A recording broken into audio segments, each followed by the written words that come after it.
Parisienne, où les professeurs ont créé un spectacle musical intitulé « Du vent dans les casiers ». Dominique Sétourose et Éric Delagneau ont suivi une répétition hier soir. Faut enseigner la philosophie.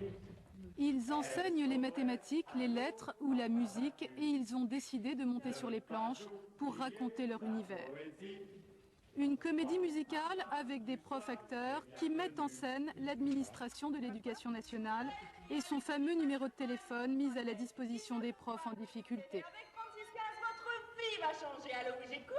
C'est pour une collègue. Elle a été défigurée. Le visage brûlé au vitriol. Ce qui est très amusant, c'est que quand on a créé cette scène il y a 3 ans, c'était pour nous une rigolade. C'était vraiment une bouffonnerie. Et on se rend compte 3 ans après que c'est exactement ce que le ministre nous propose, qui est grotesque, enfin franchement. C'est évidemment pas comme ça qu'on va résoudre le problème de la violence. Dure condition que celle de l'enseignante entourée de loupards, tout de noir vêtus. Bruyant certainement, mais parfois menaçant. Contenir la violence, un exercice plus facile à mettre en musique dans un spectacle qu'au quotidien dans une classe. La violence que je peux vivre moi en cours, c'est une violence qui est proportionnelle au sentiment d'échec des élèves. C'est-à-dire plus ils se sentent en échec, plus je représente cet échec et donc à ce moment-là ils peuvent avoir des comportements de rejet. Haro sur l'incapable professeur et pour finir, le voilà prêt à pactiser avec le diable. On va le pourrir où? Prof de musique où? Oh non. Pendant 30 ans. Il croit sauver sa peau, mais c'est la catastrophe. Non, pas le mal pourri.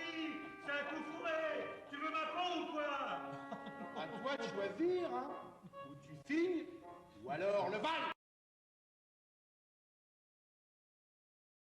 Et certains enseignants ont aussi décidé d'en parler avec humour. Des professeurs de Massy dans l'Essonne présentent en ce moment une pièce intitulée « Du vent dans les casiers » et ça décoiffe. Reportage Catherine Aubel et Jean-Marc Gardeux.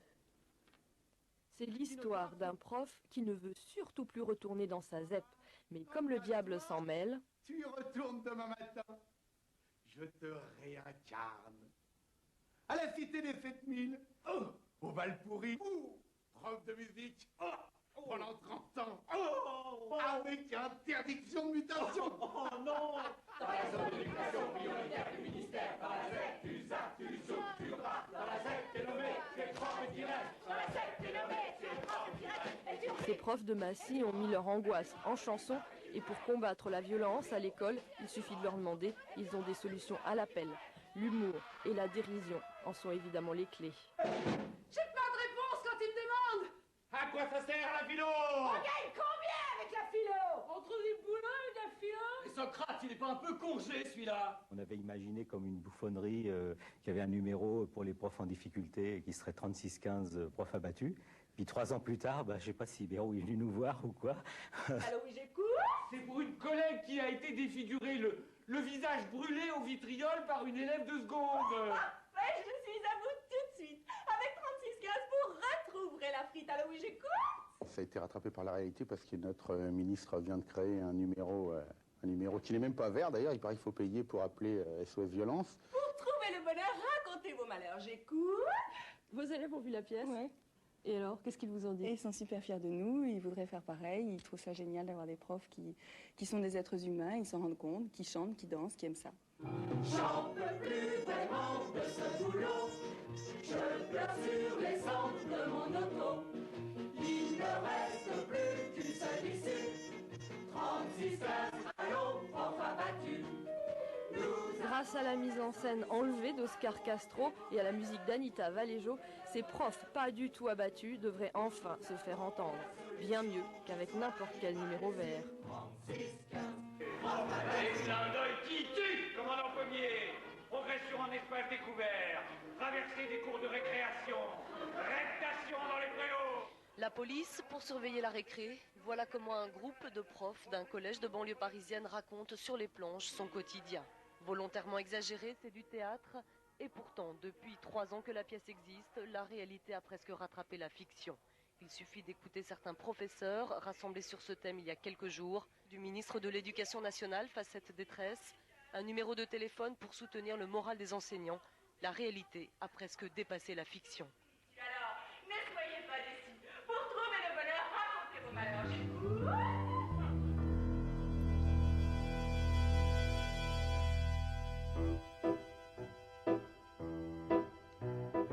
Les rêves qui nous atteignent, aussitôt vont s'éteignant. Nous avons le cœur qui saigne, nous ceux du corps enseignant. Dans les taux d'un passé sans avenir et d'un futur sans mémoire, notre présent se mire dans son propre miroir. On nous observe dans nos réserves comme les derniers éléphants. Si l'on estime qu'on nous décime, ni pour la peau, ni pour les dents.